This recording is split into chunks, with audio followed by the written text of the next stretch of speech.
Hello दोस्तों, railway की daily series में आपका स्वागत है।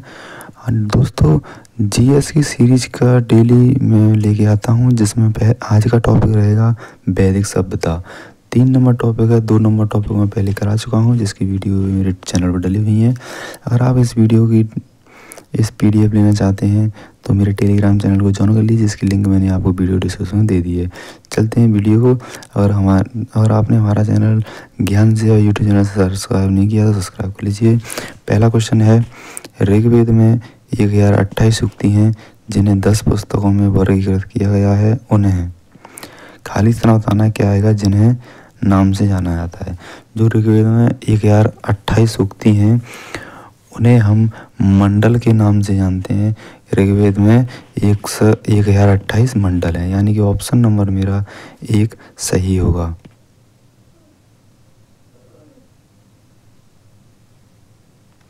अगला क्वेश्चन है कि बृहदारण्यक, मुंडक और तैत्तिरीय निम्न में से किस श्रेणी के धार्मिक ग्रंथों के उदाहरण हैं। तो दोस्तों, ये उपनिषद हैं। ये तीनों क्या हैं? उपनिषद हैं।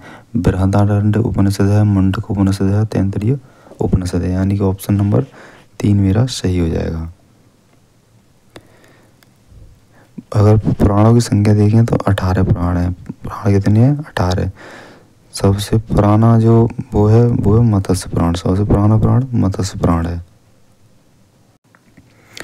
अगला क्वेश्चन है कि हिंदू धर्म खालिस्तान है। हिंदू धर्म में देवों को पौधों के स्वामी, रोगों के उपचारक और धन के दाता माना जाता है।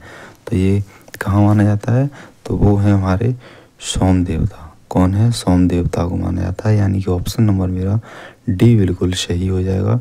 ऑप्शन नंबर डी है राइट आंसर। अगला क्वेश्चन है, निम्न में से किस वेद को कर्मकांड ग्रंथ के रूप में जाना जाता है। तो कर्मकांड ग्रंथ के रूप में जाना जाता है वो है यजुर्वेद। कौन सा है? यजुर्वेद है। यजुर्वेद को ही कर्मकांड ग्रंथ के नाम से जाना जाता है। और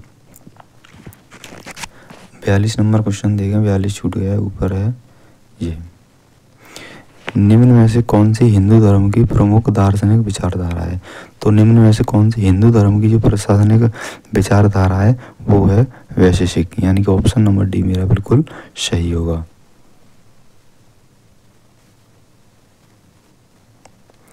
अगला क्वेश्चन है कि यजुर्वेद खालिस्तान से संबंधित है। जो यजुर्वेद है वो मेरा यज्ञ के अनुष्ठानों से संबंधित है। किससे संबंधित है? यज्ञों के अनुष्ठान से संबंधित है मेरा यजुर्वेद, यानी कि ऑप्शन नंबर मेरा बी बिल्कुल सही हो जाएगा।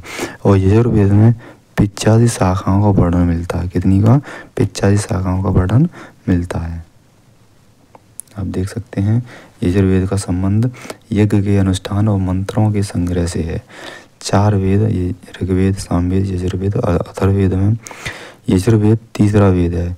यजुर्वेद की 2 शाखाएं, कृष्ण यजुर्वेद और शुक्ल यजुर्वेद।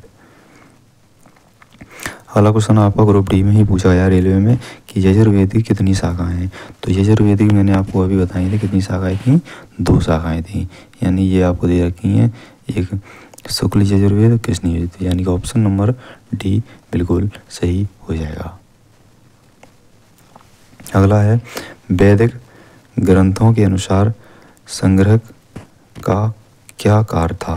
तो वैदिक जो ग्रंथ है उनके अनुसार संग्रहित्री का जो कार्य था वो कार्य है आपका, जो संग्रहित्री होती है उसका कार्य होता है जो कोषाध्यक्ष या खंचारी, यानी कि ऑप्शन नंबर ए मेरा सही हो जाएगा। क्योंकि वैदिक ग्रंथ है, वैदिक ग्रंथ में के अनुसार संग्रहित्री का अर्थ है कोषाध्यक्ष या खंचारी।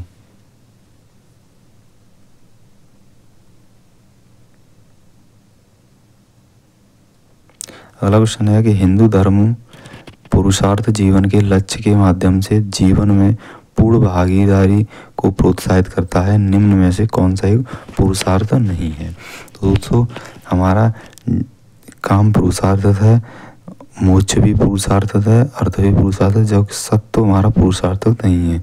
तो ऑप्शन नंबर कौन सा होगा इसका? ऑप्शन नंबर बी हमारा सही होगा।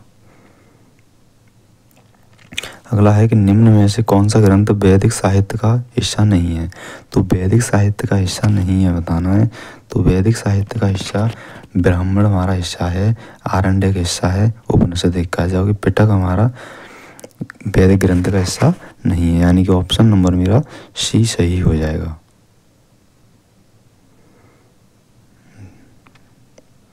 जैसा कि आप देख रहे होंगे ये 4 वेद दे रखे हैं, और जो पिटक की बात कही थी, विनय पिटक बौद्ध धर्म से संबंधित है और सुत्त पिटक भी बौद्ध धर्म से संबंधित है। अगला क्वेश्चन है कि हिंदू धर्म में निम्न में से किस देवता को सृजनकर्ता माना जाता है। तो हिंदू धर्म में जो देवता को सृजनकर्ता जो माना जाता है उस देवता का नाम है ब्रह्मा। ब्रह्मा यानी कि ऑप्शन नंबर मेरा ए बिल्कुल सही है। हिंदू धर्म के सृजनकर्ता का नाम देवता है वो ब्रह्मा को माना जाता है। भगवान विष्णु को इस सृष्टि के संचालकर्ता के रूप में और भगवान शिव को सृष्टि के विनायक के रूप में भी जाना जाता है। अगला क्वेश्चन है कि ऐतरेय उपनिषद खालिस्तान के ऐतरेय अरण्यक की दूसरी पुस्तक के चौथे, पांचवें, छठे अध्याय से संबंधित है और इसे सबसे पुराना उपनिषद माना जाता है। तो सबसे पुराना उपनिषद कौन सा है? तो वो है यजुर्वेद, यानी कि ऑप्शन नंबर ए मेरा सही हो जाएगा। अगर इसमें हम एक बार नजर डालें तो ऐतरेय उपनिषद ऋग्वेद के ऐतरेय आरण्यक की दूसरी पुस्तक के चौथे, पांचवें, छठे अध्याय से संबंधित है और इसे सबसे पुराना उपनिषद माना जाता है। बहुत इंपोर्टेंट है, सबसे पुराना उपनिषद माना जाता है। पहले क्वेश्चन बता दिया था कि ऋग्वेद में 10 मंडल हैं और 1028 सूक्ति हैं और लगभग 10,600 हमारी ऋचाएँ हैं। और जो हमारा जो ये वेदों की ऋचाओं को पढ़ने वाले को हम होत्र कहते हैं। जो ऋषि होता है उसे पढ़ने वाले को बोलते हैं, होत्र बोलते हैं।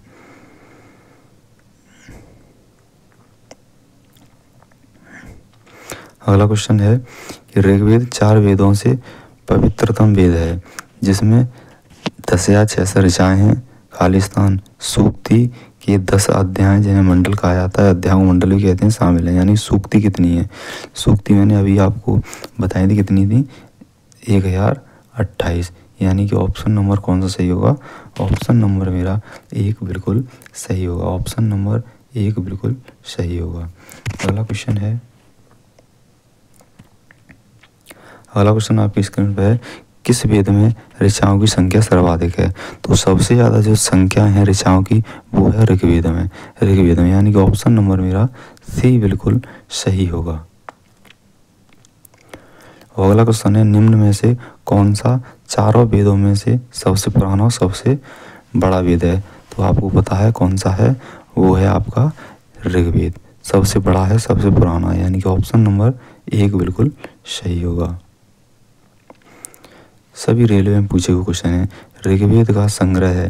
तो ऋग्वेद में कितनी सूक्ति हैं?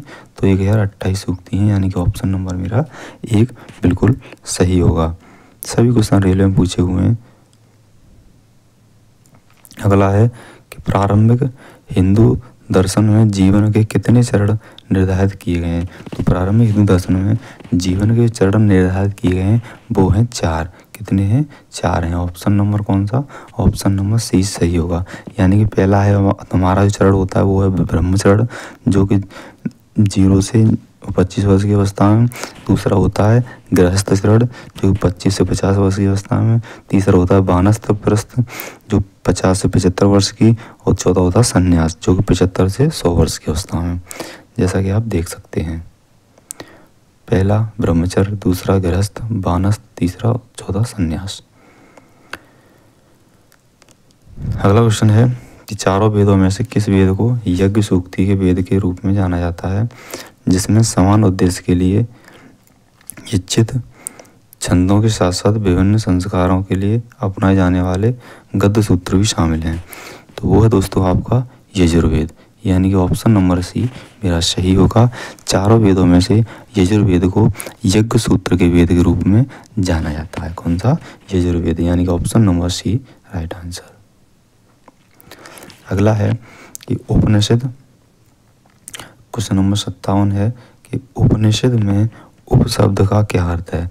तो उपनिषद में जो उपशब्द है उसका अर्थ है हमारा निकटतम। क्या है? निकटतम, यानी कि ऑप्शन नंबर मेरा बी बिल्कुल सही होगा।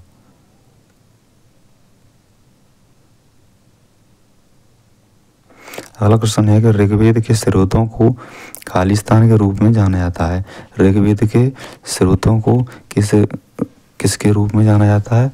तो वह वो जाना जाता है सूक्ति के रूप में, यानी कि ऑप्शन नंबर मेरा ए बिल्कुल सही होगा। ऑप्शन नंबर ए मेरा बिल्कुल सही होगा। वही क्वेश्चन है, बस थोड़ी लैंग्वेज चेंज कर रहा है बस। अगला है निम्न में से किस वेद को गीत की पुस्तक, मंत्रों का वेद या गीत का योग भी कहा जाता है? तो वो कौन सी पुस्तक है? उस पुस्तक का नाम वो है आपकी सामवेद। कौन सी? सामवेद, यानी कि ऑप्शन नंबर कौन सा सही होगा? ऑप्शन नंबर मेरा ए सही होगा। किस वेद को गीत की पुस्तक कहा जाता है? तो सामवेद को गीत की पुस्तक कहा जाता है। अगर हम देखें कि सामवेद को गीत की पुस्तक, मंत्रों का वेद या गीत का योग कहा जाता है, इसमें कुल मंत्र हैं वो हैं 1869। इसमें से 1474 मंत्र ऋग्वेद से लिए गए हैं और इसी कारण सामवेद को ऋग्वेद का अभिन्न माना जाता है। यह पद्य में है तथा सूर्य देवता को समर्पित है। अगला है सबसे पुराना वेद। सबसे पुराना वेद कौन सा है? तो वो है ऋग्वेद, यानी कि ऑप्शन नंबर डी बिल्कुल सही होगा।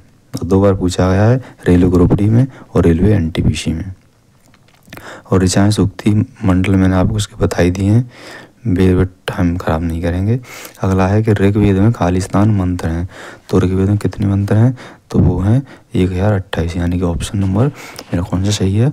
ऑप्शन नंबर मेरा बी बिल्कुल सही होगा। अगला है ऋग्वेद में मंत्र कितने हैं? तो 1028 है। कितनी बार रिपीट हुआ है? यानी कि ऑप्शन नंबर बी मेरा सही होगा। अगला क्वेश्चन है कि वेदों को इनमें से कौन सा अंग जटिल शब्दों के अर्थ एवं व्याख्या के लिए प्रसिद्ध है? तो वेदों में कौन सा है? वेदों में कौन सा है? वेदों में, फिर से रिपीट करते हैं क्वेश्चन को, कि वेदों में इनमें से कौन सा अंग जटिल शब्दों के अर्थ एवं व्याख्या के लिए प्रसिद्ध है? तो वो है आपका निरुक्त। कौन सा है? निरुक्त, यानी कि ऑप्शन नंबर डी बिल्कुल सही होगा। Option number D. 2 बार पूछा हुआ क्वेश्चन है कि भारत का राष्ट्रीय आदर्श वाक्य सत्यमेव जयते किस भारतीय शास्त्र से लिया गया है? तो वो मुंडकोपनिषद से लिया गया है, यानी कि ऑप्शन नंबर बी हमारा बिल्कुल सही होगा। 2 बार एनटीपीसी में ही 2 बार पूछा हुआ क्वेश्चन है। अगला क्वेश्चन है कि धनुर्वेद यजुर्वेद का उपवेद है, इसका संबंध निम्न में से किससे है? जो धनुर्वेद है वो यजुर्वेद का उपवेद है। इसका संबंध बनाना किससे है? तो इसका संबंध है आपका युद्ध कौशल से। कौन सा? युद्ध कौशल से, यानी कि ऑप्शन नंबर डी हमारा बिल्कुल सही होगा। अगला है कि निम्न में से किस वेद में संगीत के संबंध ज्ञान है? तो संगीत का किस में है? सामवेद में है, यानी कि ऑप्शन नंबर सी हमारा बिल्कुल सही होगा। Option number C. ये 2 बार पूछा गया है, ग्रुप डी में और एनटीपीसी में। अगला क्वेश्चन है कि वेदों को इंडो आर्यन सभ्यता का सर्वप्रथम साहित्यिक अभिलेख माना जाता है। इसमें शामिल 4 वेद के नाम ऋग्वेद, सामवेद, यजुर्वेद और एक और कौन सा रह गया? तो एक हो गया हमारा अथर्ववेद, यानी कि ऑप्शन नंबर हमारा ए बिल्कुल सही होगा। अगला है कि मुंडकोपनिषद किससे संबंधित है? मुंडकोपनिषद बताना किससे संबंधित है? तो मुंडकोपनिषद हमारा अथर्ववेद से संबंधित है, यानी कि ऑप्शन नंबर हमारा बी बिल्कुल सही होगा।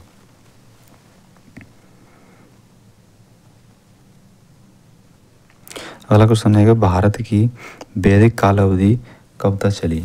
तो भारत की वैदिक काल अवधि 1500 से लेकर 500 BC तक चली, यानी कि ऑप्शन नंबर मेरा ए बिल्कुल सही होगा।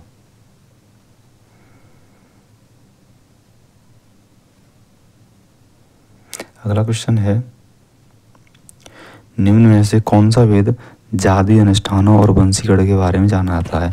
तो जादू टोना के बारे में जो संबंधित है वो है हमारा अथर्ववेद। अथर्ववेद यानी कि ऑप्शन नंबर ए हमारा बिल्कुल सही होगा। यानी कि वैदिक सभ्यता से जितने भी क्वेश्चन होंगे वो सभी मैं इस वीडियो में डिस्कस करूंगा, जो भी आज तक रेलवे ने क्वेश्चन पूछे हुए हैं सभी। जब तक ख़त्म नहीं होगा तो वीडियो ख़त्म नहीं होगी, पूरा टॉपिक ख़त्म उसके बाद वीडियो ख़त्म। यजुर्वेद में यजुर का अर्थ बताना, यजुर्वेद में यजुर का अर्थ बताना क्या होता है? तो उसका होता है किसी को बलि देना, यानी कि बलिदान। यानी कि ऑप्शन नंबर सी बिल्कुल सही होगा। यजुर्वेद में यजुर का अर्थ है बलिदान, यानी कि ऑप्शन नंबर सी बिल्कुल सही है। अगला है, निम्न में से किस वेद में बीमारियों का उपचार दिया गया है? तो बीमारियों का जो उपचार दिया गया है वो हमारे अथर्ववेद में दिया गया है, यानी कि ऑप्शन नंबर डी बिल्कुल सही होगा। कितने फास्ट क्वेश्चन लगवा रहा हूँ। निम्न में से किस उपनिषद में वसुधैव कुटुंबकम शब्द का उल्लेख किया गया है? तो इस शब्द का उल्लेख जो किया गया है वो आपके महा उपनिषद में किया गया है, यानी कि ऑप्शन नंबर ए हमारा बिल्कुल सही होगा। अगला क्वेश्चन है कि उपनिषद में से उपनिषद मुख्य माने जाते हैं। तो मुख्य जो उपनिषद माने जाते हैं, मुख्य उपनिषदों की संख्या हमारी कितनी है? 10,000। हमें बताने कि उपनिषद और उपनिषद, मुख्य उपनिषद। तो उपनिषद हमारे 108 हैं और मुख्य उपनिषद हमारे 11 हैं, यानी कि ऑप्शन नंबर कौन सा सही होगा? ए सही होगा। उपनिषद की संख्या 108 है जबकि मुख्य उपनिषद कितने हैं? 11 हैं। तो ऑप्शन नंबर ए बिल्कुल सही है।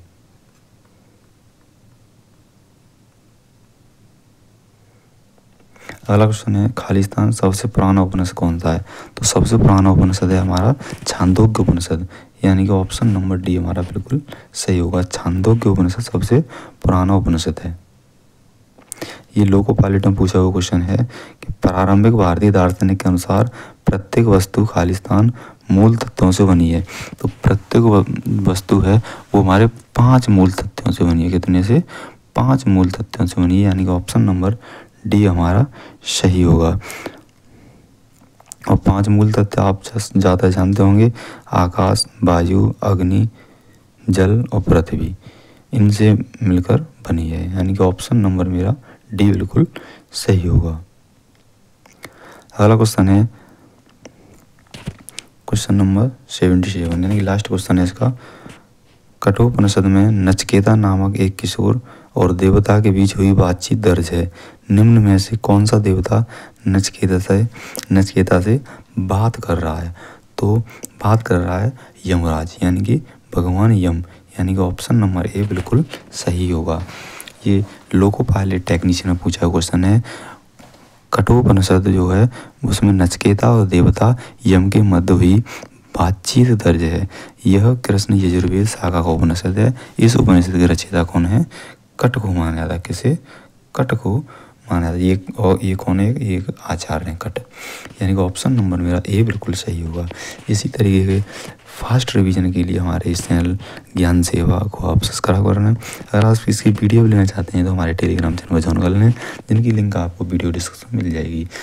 रेलवे, बैंक, पुलिस सभी का इसी तरीके से सेशन स्टार्ट होता है फास्ट रिवीजन के साथ। कम समय में ज़्यादा क्वेश्चन रिवीजन हो जाएंगे। मिलते हैं नेक्स्ट वीडियो में, तब तक के लिए जय हिंद, जय भारत।